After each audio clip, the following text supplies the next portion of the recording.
Bogey here with you inside Great Lakes Wealth Management alongside CEO Dewey Steffen, and we are about to launch the What Do We Do podcast. Really looking forward to this, and it's a really good time to do so. Investing your money smartly and safely, and Dewey is just the guy to do it. So what are we going to be doing on this podcast, and what do you think people can take out of it? We're going to be educating. We're going to be entertaining. We're going to give people some information and a smile along with it, and some good feelings about where we're going in the future. You can find us on Spotify, Apple, wherever you listen to podcasts. Please download, share, subscribe, rate, all of it. There's a lot of good stuff going to be coming out once a week, every Tuesday morning.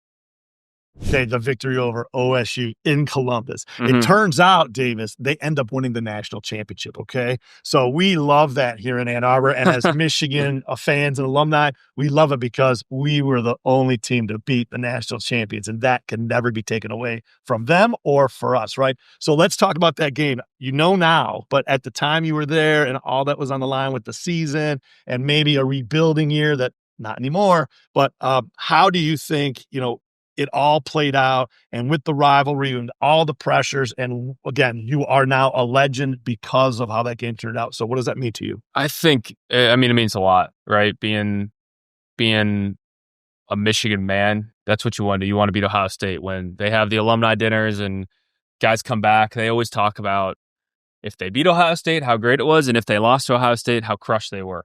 And that's one of the defining factors of their Michigan career. Obviously, I've been here and we've had a lot of success here, being a part of some great teams, winning national titles, winning Big Ten titles. But, right now we're 4-0 against Ohio State and as a class, and the opportunity to go 5-0 next year that's a really special thing. So I didn't know at the time. We weren't really thinking about it like that. We were just thinking, this is a huge game. This is a great opportunity for us to get a win against a team that we talk about every day of the year, and to go in there and to do it. I told the guys during the week of practice, I went into each of the offensive meeting rooms and just said, hey, if you think you can or you think you can't, you're probably right.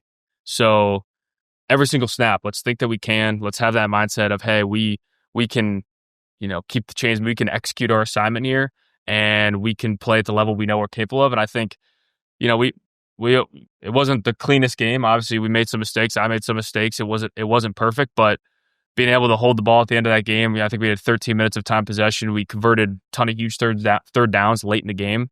That made a big difference. And I think that mindset of, hey, if you think you can or you think you can't, you're probably right. And I think we did that every single snap. And before we knew it, we looked up and we won, and got to storm around with the flag, and it was pretty special. Yeah, amen. That gives another booyah to you right there. That's fantastic. All right, so let's stay on that same theme. So then after that game, you went to the Miraculous Bowl and you beat Alabama. And again, you got injured in that game. Mm-hmm. But leading up to that game, big news in Ann Arbor. Mm-hmm. Big news. This QB recruit, number one in the country, from the local town here of Belleville, Bryce Underwood. Have you heard of this guy? Okay. So he comes to town while you're preparing for that game, signing a contract, doing all these things. Rumor has it, $15 million, 15 large. So now he's there. He's practicing. He's prepping. He enrolls early. He's there. And now fast forward to today, he is practicing and preparing to become QB number one. Mm-hmm. I think you have something to say about that. And competition is everything.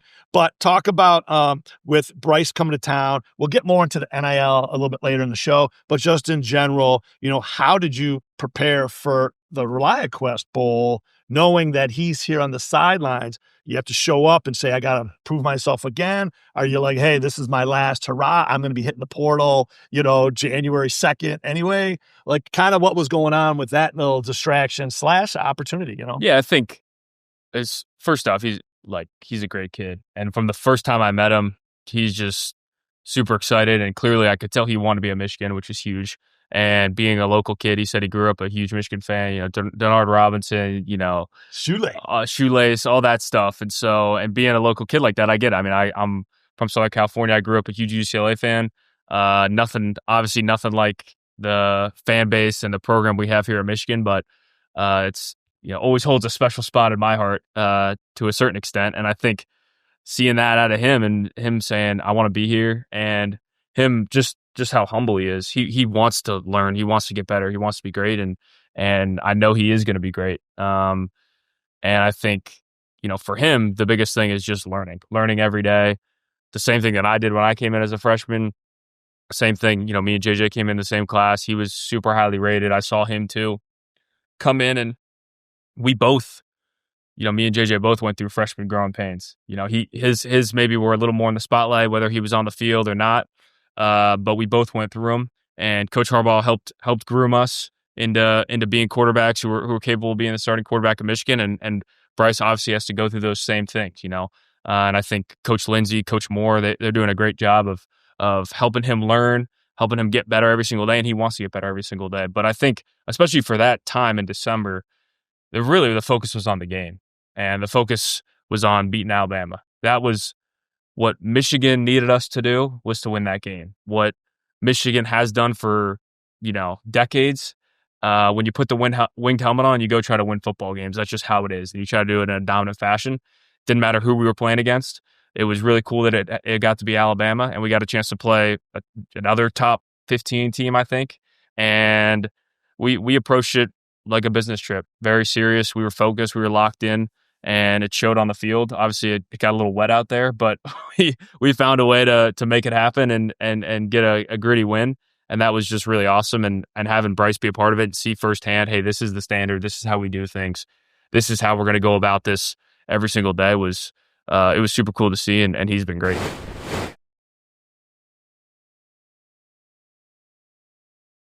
The next category would be tax-free accounts, and these are the gold standard. If you leave money in a Roth IRA long enough, that's a tax-free account. So consider your Roth IRAs or municipal bonds or even HSAs and FSAs, where your growth and withdrawals are tax-free.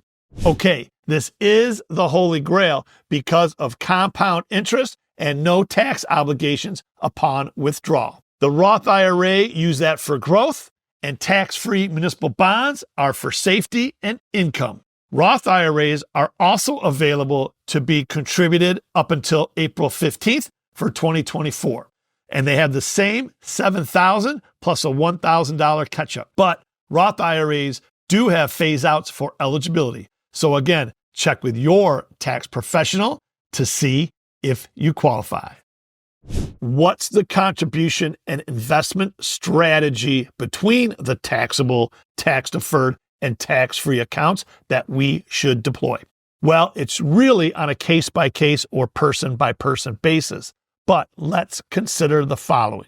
Maybe your 401k or 403b should be your first option until you get to the max of your employer's match. You should do this first because it's free money. After that, then maybe pivot and fully fund your Roth IRA if you qualify. And also consider continuing the Roth option inside of your 401k or 403b too, because that's tax-free growth. And then next, maybe consider a taxable brokerage account for you to invest for success. However, before doing all of this investing, make sure that you have deleted bad debt and that you have 3 to 6 months in a high-yield savings account or money market as an emergency fund. All right, well, I'm in a good mood. So how about another hack? How about this? In taxable accounts and in maybe your loan debt accounts, you might be able to write off either interest or other expenses or depreciation or other costs or fees. So again, please check with your tax planning professional to help you with your specific situation. Well, next up is optimize your charitable giving. I believe that philanthropy is not only about giving back. Although that's absolutely the key, it is also a very smart tax strategy for the affluent. Here are several options to consider. First, a donor-advised fund. You can contribute assets, get an immediate tax deduction, and decide later where to give the money. How about charitable trusts? These allow you to donate while keeping an income stream for yourself or your family. And how about gifting appreciated assets? Instead of cash, you could donate stocks or property that has appreciated in value. This lets you avoid capital gains taxes entirely. All right, next up is leveraging your business ownership. And if you're a business owner or real estate investor, you have access to some of the most powerful tax strategies available. You can deduct things like travel expenses, meals, and even your home office. Use depreciation to offset income from real estate investments. You can check out ideas like the Section 179 deduction, or have you heard of the Augusta rule? And take advantage of retirement plans for business owners too, like solo 401ks or SEP IRAs. You can use these to shield even more income from taxes. As an example, the solo 401k has the same general limits as the traditional 401k, but look into the super catch-up contributions of $11,250 for those that are 60 to 63 years old. Also, the SEP IRA limit is 25% of the employee's total, but up to $70,000. So, as I like to say, the more you know, the further you're going to go.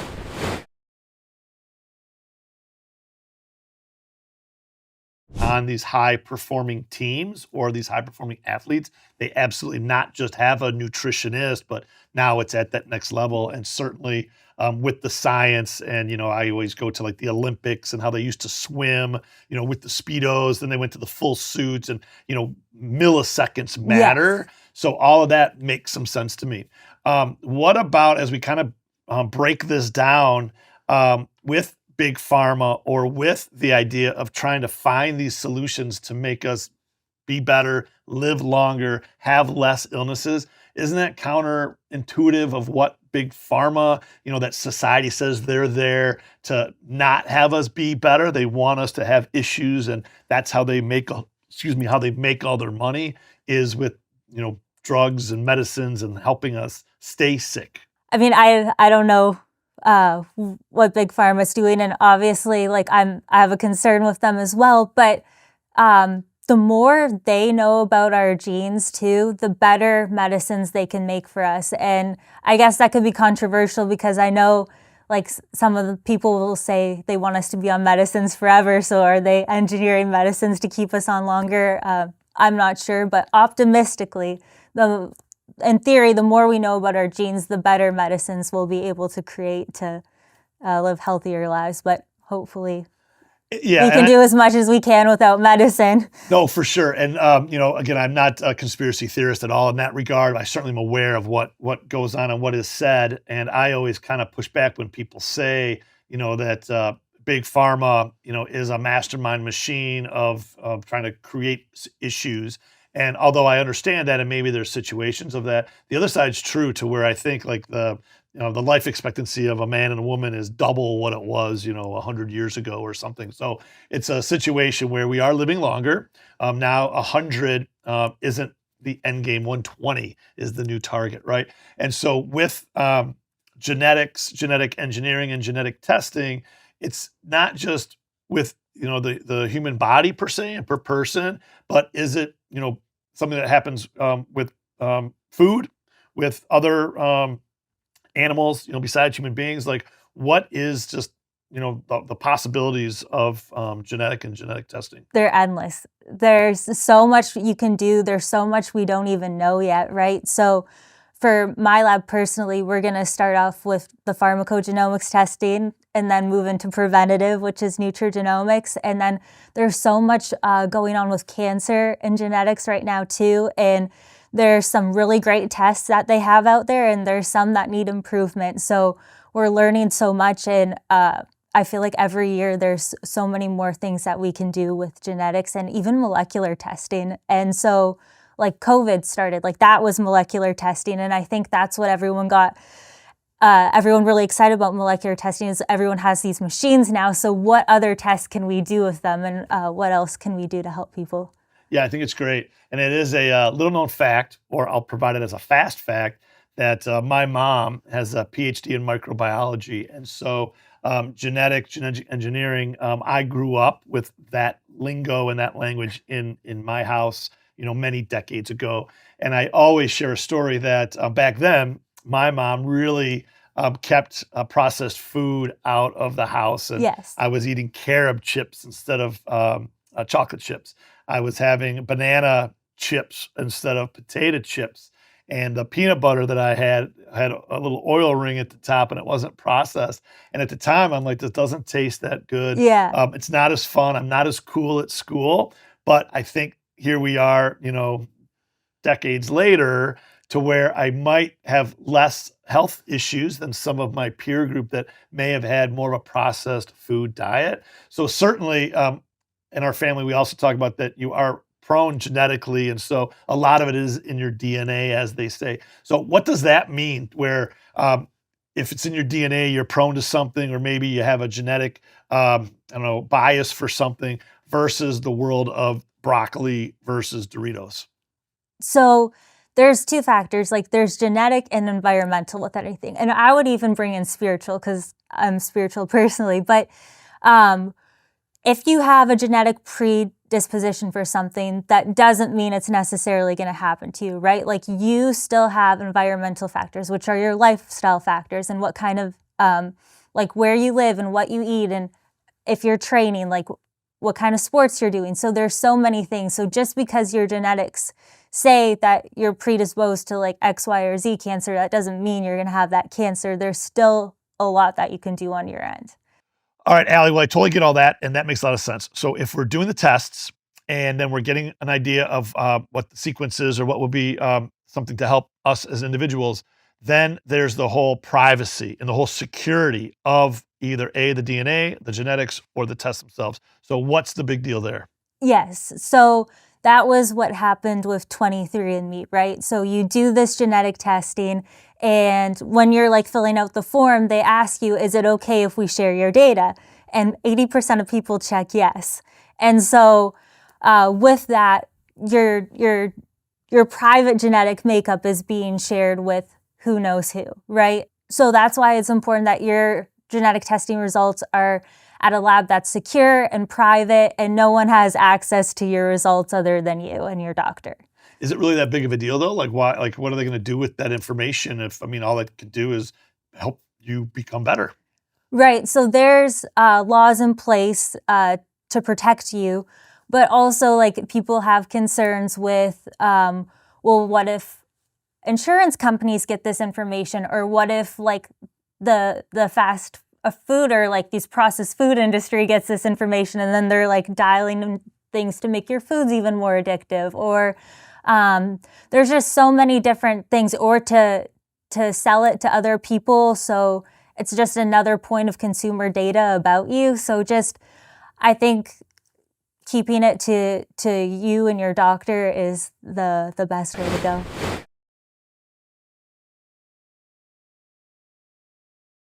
I do understand that the city of Detroit is very much a Democratic base. Sure. And so again, there is a divide. And so I don't know how you navigated that. And is there a way, that event, or since then, there has been a bridging, and maybe let's just get to it. I think from the benediction that you gave, I know there's been a lot of celebrity, a lot of awesomeness, a lot of encouragement and all that you deserve. But I know there's been some of that hate. There's been some negatives behind it. So I guess guess as we're making America great again or doing all these things, where's the divide and how did you navigate that then and versus now? We always pray for our leaders. I believe the Bible makes it very clear that we should pray for our leaders, right? Even when you look at the apostles and you look at Pharaoh, when you look at the leaders in the biblical days, they weren't necessarily good men. As a matter of fact, when you look at even the rulers in the tribe of Judah, you only had 8 good kings out of 20. In Israel, you didn't have 1 good king. So there, even amongst God's people, there weren't like all these good kings, right? And when you look at people like Nebuchadnezzar, Artaxerxes, even in the days of Peter, Nero, right? He was feeding Christians to lions. So there weren't these rulers that had this great character, but God still always told his people to pray for them. So when President Trump came to our church, we were a praying church. It wasn't even about being a Democrat or a Republican, even though I've always voted Republican. But I've always served in Democratic context. I've always have. So I was naive to this until the next day. When he came to my church on the 15th, his birthday's on the 14th. He came on the 15th. The next day was Father's Day. I spent the entire Father's Day on Instagram. People were letting me have it. I did not. Dewey, I didn't know people felt like this. It was crazy. People. You should talk to John James, Right. It just was bananas. The things people were saying. And for me, I felt like, first of all, are you from Detroit? Do you understand that we're drowning, right? It wasn't even necessarily about people being mad at me or upset. You don't understand what's happening in the cities that we serve, Detroit, Pontiac, Flint, and Saginaw. You don't understand the pain, the suffering, the poverty. You don't know what's taking place in these cities. Now, if you're someone from Detroit proper, then that's different if you live in the city and you say the conditions are okay. That's completely different. But someone that's outside and someone that's speaking, I didn't necessarily listen to those voices. But a particular news network called me that same day. And for me, I'm all good. I don't care what news network it is. If you want to talk to me, you talk to me. And this anchor, the way he was trying to twist the story, I thought to myself, what is going on? I'm a pastor. He's a president. I've reached out to President Joe Biden before. President Trump reached out to me. I didn't reach out to President Trump. He reached out to me. I've reached out to other elected officials. They never came. He came. And the analogy that I gave him was this. If I'm drowning and you throw me a life preserver, I'm not going to look at you and say, are you Republican? I'm not going to care. I'm going to take it and do what? Make sure that I can survive, right? But people were so upset, got a lot of death threats. My wife struggled until the RNC. My wife actually said, do you think all this is worth it? Because it became where people were threatening violence because of a pastor praying over a president. With your congregation, with your ministry, I mean, even in house, like you have to go to, I don't know, the deacons, the board, whoever it is, and get them to approve this happening. Was there any issue with that, or that was like, no, we'll take the publicity? I got to imagine there's some insight there as well. I don't believe, Dewey, that somebody needs to pray or ask permission to obey the Bible. If the Bible says, love your neighbor, I don't need to pray about that. I don't need board approval. So to have President Trump come out, why would I seek board approval for doing what the Bible says? Pray for our leaders, right? So when President Trump came, I looked at it as an opportunity for us to pray for our leaders. Now, I didn't know that God would call us into politics the way he has. I didn't know that I'd be at the White House as much as I'm at the White House. I'm on my way there tomorrow. I didn't know that I would be in the position that I am in terms of being a voice to the voiceless. I didn't know that now, looking backwards, if I would have known that God was going to catapult me to a place where I would be at the inauguration, preaching at the RNC, right? 28.5 million people. If I would have known that, I probably would have sat more with my church, although I did foreshadow that there could be a political candidate coming. I did foreshadow when I spoke at the RNC and obviously at the inauguration. And it's tough, right? Because when you're Black American and you're associated with your pastor being President Trump's pastor, you're going to get arrows. But in the Christian faith or any faith, if you really, really believe it, you're always going to have to defend what you believe and why you believe it. Yeah, I mean, love your neighbor, right? So totally. Again, really, you shouldn't even be talking at the details of hate and about, where you are in your political beliefs. It is truly love thy neighbor. I believe that anyway. Yeah, and I think, listen, people have to understand politics. And once again, if we rewind, this time last year, and you said, hey, Lorenzo, why do you vote Republican? I would have said, because I believe in the Bible. I believe in the sanctity of life, and I believe in traditional marriage. It would have been that simple, right? But now that God has called me into politics, I understand that politics is the business of the people. And Dewey, you have to understand, I've served in Detroit, Pontiac, Flint, Saginaw. I don't take a salary from the church since COVID. My wife and I do not do that. And what we've seen is the violence. Are you kidding me? Drill music. You have a music right now where you have to kill people to be accepted as a rapper. That's what's happening on our streets. It's crazy, the things that are taking place. Kids can't read, write, do math. Why? Because I've seen that preachers do not connect the pulpit with politics. But when you connect your preaching message with being able to apply your political persuasion, then you can see real change. The problem is we see a disconnect. We forget that Dr. King has his doctorate in theology. We forgot about that. We forgot the guy was a pastor. It was 16th Street Baptist Church that they marched out of. We forget about that. We think, oh, he was a political guy. No, he was a preacher. And his theology, it informed his ability to be able to make the political decisions that he did. Well, great. So as we talk about that, let's talk about those that, again, are really, really, really against this administration. They're passionate. Sure. And whether that's on point or off point, this is not a political podcast. Totally. So with that in mind, like, how are you, expressing, your bridging of the situation, or recognizing that the other political party and points of view do exist? Yeah. I have a church where a lot of people are Democrats. I'm in a context, Detroit, Pontiac, Flint, Saginaw. Out of the 15 majority Black cities we desire to serve in Michigan and the 1,000 in America, most of them are led by a party that believes different than me, right? And there are some people that are upset just because President Donald Trump has been painted in a particular way. But do we think about it like this? And this is what I tell people. What if you heard something about somebody? And you heard all of these things about that person, and you begin to believe something, perhaps a negative narrative about that individual. And what if, Dewey, you said to me, Lorenzo, I know that person. I know them personally. I have a relationship with them.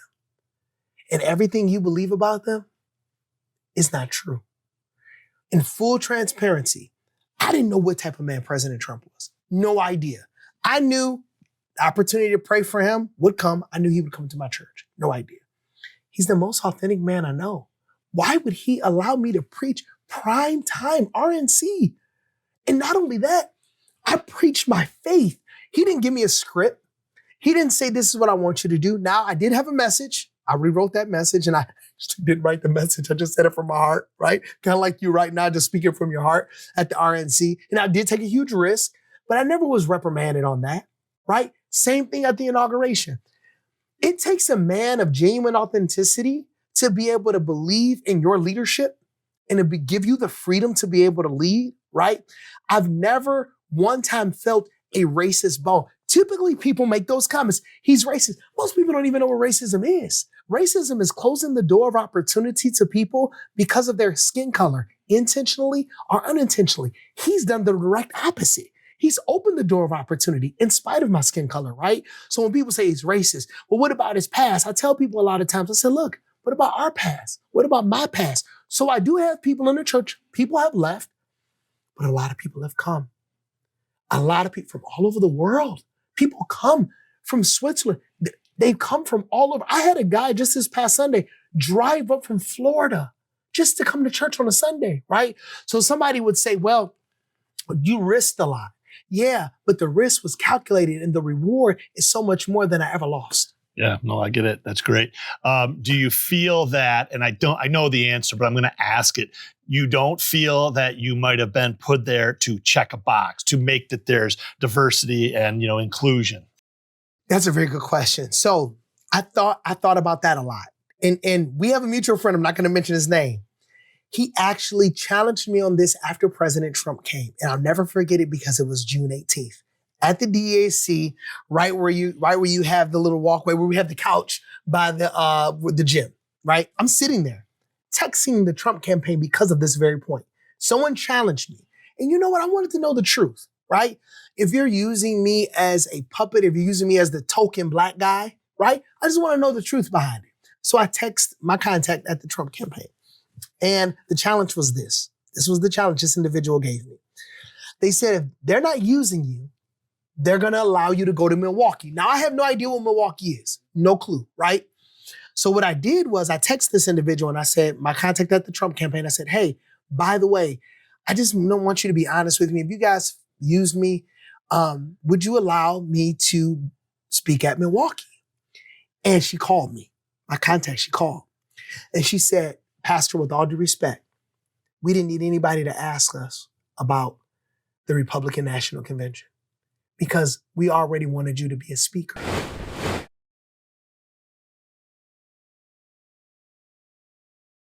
The air inside your house is 5 to 10 times dirtier than the outside air. So anytime you do anything with your heating and cooling, you've got to address the air quality. Now, there are good, better, best. There's a furnace for low end and there's a furnace for high end. If you have an existing furnace and it's working, the question is, should you upgrade? Now, most people don't call a furnace company unless they have a tune-up or there's a problem. Okay. Today, most people are even delaying that. But if there's a problem, people are like, oh no, there's something wrong with my furnace. I got to have the technician come out. They charge you to even just show up. At that point, they've got you, right?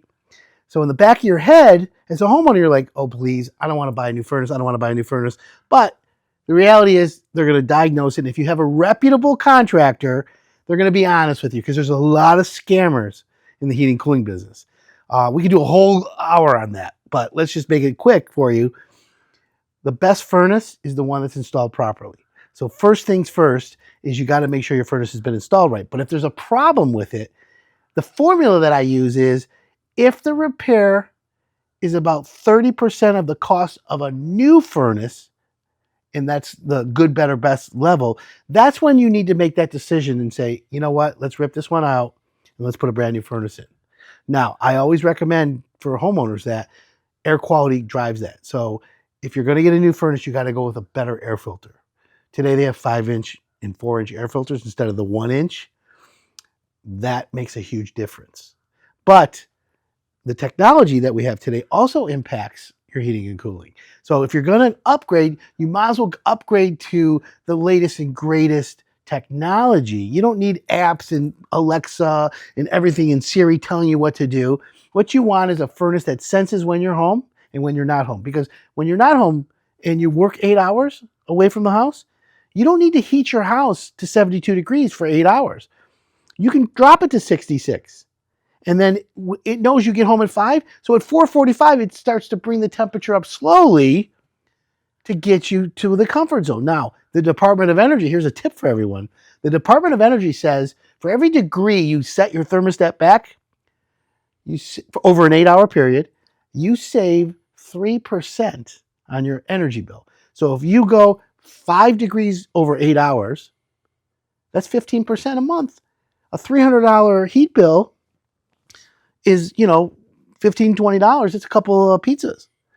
And I'll be honest with you, today's economy, every dollar counts. All right. As a follow-up for all of our viewers out there and all of our listeners, the 30% rule on a $10,000 furnace would be $3,000. So if the repair is less than $3,000, maybe consider the repair. If it's going to be more, maybe consider the replacement. Correct. Let's certainly go into some other details. So a blower motor, which is a big repair for a furnace, is about $2,000 today. Okay.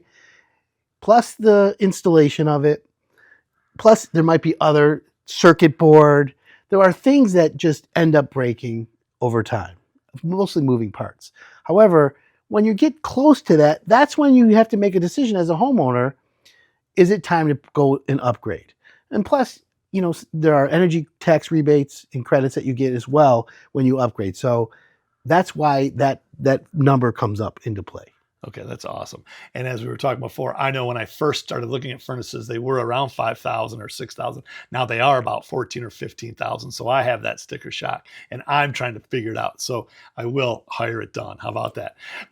Okay, let's move into the bathrooms and the kitchens. You said those are historically the best ROI, correct, return on investment. Those I also believe are more expensive than they used to be. And let's start with bathrooms first, and we'll save the kitchens, the grandiose kitchens for last for this piece. But as it relates to bathrooms, I know, because I'm trying to look at getting 2 done, there's these things called these kits, these slide-in kits, these, go and glue them in type of things. I've talked to several contractors, several friends in the industry who have said, are you crazy? Don't go that route. Like maybe if you're really, really, really elderly and have some issues to walk in or something, but let's talk about the kits in these bathrooms and what kind of value or opportunities there. And then also just in general, what should people be paying attention to if they want to rehab their bathrooms for either selling later or getting the best of the best today. So let's break out what you mean by the kit. So there are prefabricated walls and tubs, and it's called sometimes they call it a one-day bathroom. It's really not the floor, it's not the walls, it's just the tub walls in the tub area, and that's what you're talking about. And the problem with those is not the product itself, because it's really cool. It looks like tile, it's got marble looks, it's got shampoo shelves. I'm enamored by that stuff, and I love it. It's the installation. One of the things about Hire It Done is I get calls from homeowners and emails by the hundreds every day. And a lot of times I can tell where the trend is. And the trend with that is it's been the product has not been installed properly. They step into their tub and it's squishy. Water's getting behind. It just, the picture and then the reality, two different things. My recommendation for homeowners is to stay away from that. Okay. Now, bathroom remodeling. Typical bathroom has a tub shower combo, a toilet, and a vanity. That's called a 3-piece bath. The opinions expressed in this program are for general information purposes only and are not intended to provide specific advice or recommendations for any individual or any specific security. It's only intended to provide education about the financial industry. To determine which investments may be appropriate for you, consult your financial advisor prior to investing. Any past performance discussed during this program is no guarantee of future results. Any indices referenced for comparison are unmanaged and cannot be invested into directly. As always, please remember investing involves risks and possible loss of principal capital. Please seek advice from a licensed professional.